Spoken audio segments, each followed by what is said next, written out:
ప్రేక్షకులకు నమస్కారం అండి. వర్షాకాలం వచ్చింది. దగ్గులు, రొంపలు, జ్వరాలు అన్నీ స్టార్ట్ అవుతాయి. ఎక్కువగా ఇబ్బంది పెట్టేది దగ్గు.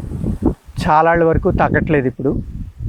అందుకు దగ్గులు తగ్గించడానికి కొన్ని మనం మంచి చిట్కాలు ఈరోజు ఈ వీడియో ద్వారా తెలుసుకుందాం. ములగ చెట్టు అందరికీ తెలుసు. మొరింగా అంటున్నాం. ఇప్పుడు మొరింగా ఆకుకి విపరీతమైన డిమాండ్ వచ్చింది. ఇప్పుడు ఆ ములగ చెట్టు అన్ని భాగాలు కూడా ఆయుర్వేదంలో చక్కగా ఉపయోగించుకోవచ్చు ఔషధాలుగా.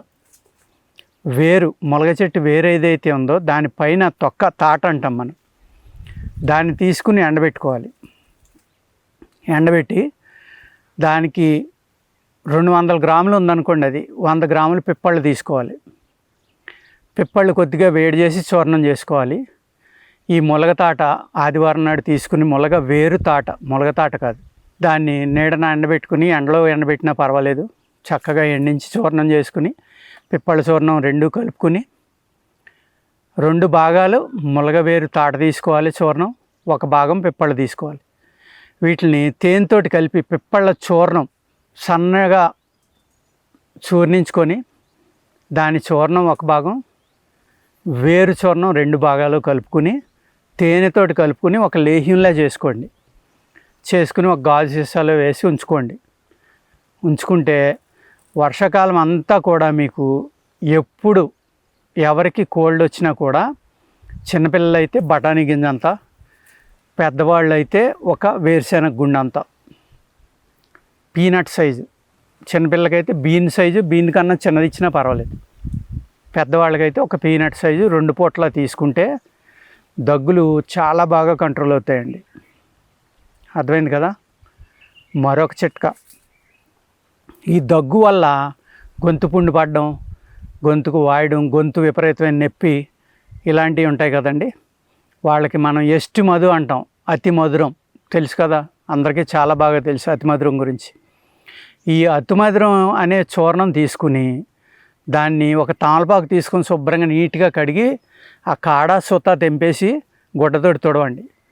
దాంట్లో కాస్త అతి మధురం ఒక 1 గ్రాము దాకా వేసుకుని చుట్టుకుని మీరు పాన్ను అంటే కిళ్ళి ఎలా తింటారు ఆ విధంగా 2 సార్లు ఒకసారి కొరికి బొగ్గన పెట్టుకుని ఆ తామలపాకు ఈ అతి మధురం రెండాటి నుంచి వచ్చే కషాయం అంటాం కదా, అది మింగుతూ ఉంటే ఆ కష అనేది గొంతు నొప్పి తగ్గుతుంది, గొంతుకులో పుండు తగ్గుతుంది, దగ్గు కూడా తగ్గిపోతుంది.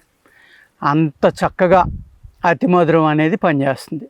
తమలపాకుతో తీసుకోవాలి అంతే తప్ప మీరు డైరెక్ట్గా అతి మధురం తింటే పనిచేయదు. అది కూడా ఎలాగా, బొగ్గన పెట్టుకుని మధ్య మధ్యన కొరుకుతా మీ లాలాజలంతో కలిసి ఆకు యొక్క రసం, ఈ అతి మధురం నుంచి వచ్చే రసం 2 కలిపి కనుక మింగుతూ ఉంటే మధ్య మధ్యన మీకు బలంగానే ఉంటుంది.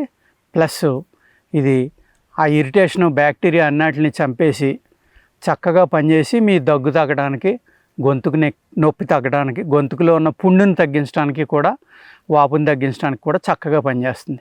మరొక చిట్కా అండి, అతి మధురం ఎస్టి మధు అంటాం కదా, తమలపాకుతో తినమని చెప్పాను కదా, అది 2 తులాలు లేకపోతే వస 2 తులాలు, అతి మధురం 1 తులం, 2 కలుపుకోండి. కలుపుకుని తేనె కలుపుకొని దీన్ని కూడా మీరు ఒక చిన్న లేహ్యంలాగా ఒక సీసాలో పోసి ఉంచుకుంటే, ఒక పల్లి గింజ అంత ఎత్తు, పెద్దవాళ్ళు అయితే 3 పూట్ల, పిల్లలైతే బఠానీ గింజలాగా 3 పూట్ల.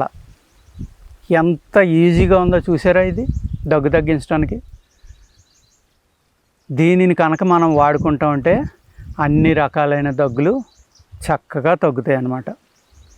ఈ దగ్గులు వచ్చినప్పుడు మీరు కొంచెం వంకాయ, గోంగూర, ఎక్కువ ఆయిల్ ఉన్న పదార్థాలు అంటే పైత్యం చేసే ఆయిల్, నువ్వులు పైత్యం చేస్తాయి, వేరుశెనగ గుళ్ళు పైత్యం చేస్తాయి, అలాగే ఆయిల్స్ కొద్ది ఇంచుమించు ఎక్కువగా పైత్యం చేస్తాయండి.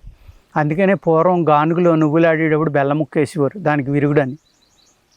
ఈ విధంగా పైత్యం చేసే ఎక్కువ తిన్నారనుకోండి, నట్స్ కూడా ఏ అయితే ఉన్నాయో డ్రై ఫ్రూట్స్, నట్స్ అవి తినటం వల్ల కూడా దగ్గు పెరిగిపోతుంది అన్నమాట. అందుకు దగ్గు పెరగకుండా ఉండాలంటే మీరు అజీర్ణం చేసే పదార్థాలు, ఎక్కువ నూనె ఉన్న పదార్థాలు, పైత్యం చేసే కనుక తినకుండా ఉంటే నేను చెప్పిన చిట్కాలతోటి దగ్గు అనేది చాలా తొందరగా కంట్రోల్ అవుతుందండి. అర్థమైంది కదా. అలాగే మీరు జిల్లేడు మొగ్గలు, నల్ల మిరియాలు, మన మిరియాలు పెప్పర్ అంటాం కదా, రెండు సమంగా నూరుకుని దాన్ని అది కూడా అంతే వేరుశెనగ గింజ అంత, వేరుశెనగపప్పు పీనట్లు అంటాం కదా, అంత చూర్ణం తీసుకుని నోట్లో వేసుకుని నీళ్లు తాగొచ్చు, లేకపోతే తేనెలో కలుపుకుని కూడా ఉండగా చేసుకుని బొగ్గన పెట్టుకుని చప్పలించవచ్చు. ఈ దగ్గులకి సంబంధించిన ఎన్ని చెప్పామో చిట్కాలు అన్నీ కూడా వేడి చేసి, అందుచేత ఏంటంటే వేడి శరీరాలకు కొద్దిగా తలపోటు వచ్చినా తప్పదు. దగ్గుతూ ఉంటే కూడా తలపోటు వస్తుంది దగ్గుకు కూడా.